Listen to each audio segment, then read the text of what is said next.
Homecoming 2022 for Fort Valley State Wildcats, not as sweet and savory as the food that was being cooked by the tailgaters as they fall to the undefeated Tigers of Benedict 45-13.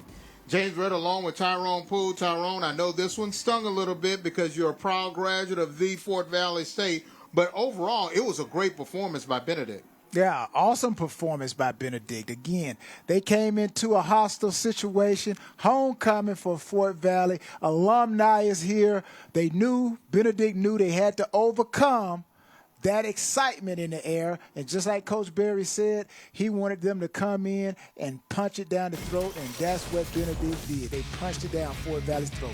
Let's take a look at the first half highlights. Just to start on the first play from scrimmage, Trayan Grice with a halfback pass, and it's completed, and you knew it would be a long afternoon.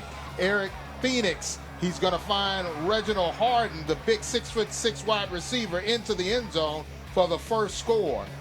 Then he's going to hit a flare out to a man who had a coming out party, Zaire Scotland, one of his 4 touchdowns, but it would be Fort Valley who would come back with a touchdown of their own, but it would be too much of this young man right there, Zaire Scotland.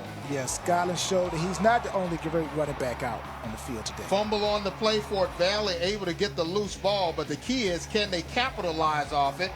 Durham tries to find a receiver in the end zone, but just out of his reach. Yeah, again, right here, Benedict defense was just playing balls out all day. Second half, what you said, Coach said, run it down their throat? Run it down the throat, punch it down the throat. Eric Phoenix using his legs, able to get the first down. And then that young man, Zaire Scotland, the transfer from Kennesaw State, has found a home in Columbia, South Carolina, flying high. Another mishap there for Fort Valley, as the fumble would go the way of Benedict, and they would make them pay. Once again, Phoenix using his feet to stay alive, and he gives it again. Another short run by Zaire Scotland is just like a broken record. And then Jerron Kilpatrick, great run, don't you think? Nice footwork, great awareness, eludes the tacklers, and that's just a foot race to the end zone. Scampers in, and a bullet pass. This touchdown too little too late to Epps into the end zone.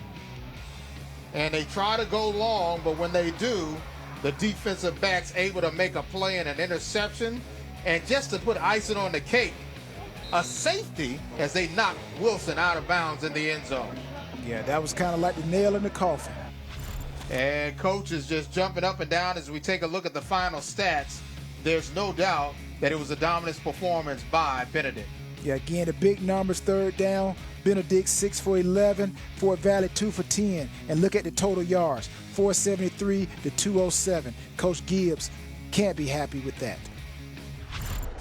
Congratulations, Coach Berry, on the victory. First of all, starting that second half, what can you say about your offensive surge in the third and fourth quarter? First of all, thank you, Jesus, man. To God be the glory, man. I just come a long way, man, and I'm really proud of our coaches, really proud of our team on their resilience through it all, man. And our mission every week is to be 1-0. But I thought our offense, defense, and special teams all did some really good things today. You know, our offense, I tried to tell them, man, the mission was after the half, man, defense is going to go 3 and out. And they did exactly that. And then offense, we have to punch the ball down the field and punch it down their throat. All right, and that's exactly what I told them, and probably those words too.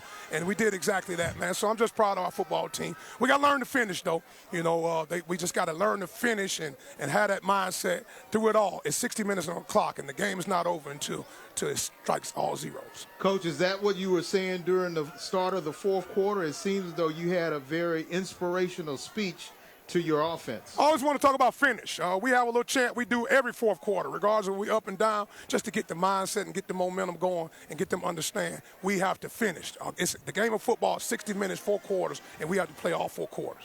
How big was that for Kilpatrick to get that loose ball and take it all the way back for a score for your defense and also a safety for your defense? Huge, man. I tell you what, we always talk about winning the turnover battle, man, and they had not turned over the ball all season. So our defense got a couple turnovers today, man, and usually that's the difference in the ball game, man. You want to be the 4 factors we always talk about. Win the effort battle, win the penalty battle, win the turnover battle, and win the explosive battle, and we feel like we'll have a chance to win a football game.